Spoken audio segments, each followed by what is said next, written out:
Hello, நான் Vidyasagar sir. Janu கிட்டே இருந்து ஏதாவது தகவல் வந்துச்சா? இது வரைக்கும் இல்ல.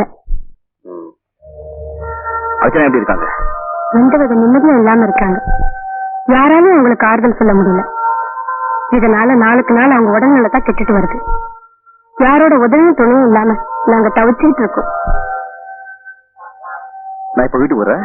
அர்ச்சனா கிட்ட சொல்லுங்க.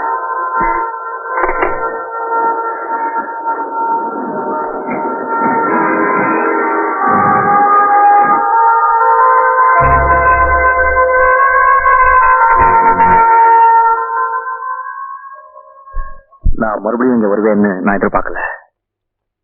ஆனா உங்க நிலைமை என்ன வரவழைச்சு. இது வரைக்கும் ஜானு வந்து உங்களை பார்க்காததுக்கு வேற காரணம் இருக்கு. இன்னைக்கு உங்க முகத்தை பார்க்க தைரியம் அவனுக்கு இல்ல. காரணம் அவன் யாருங்கிற உண்மை உங்களுக்கு தெரிஞ்சு போச்சுங்கிற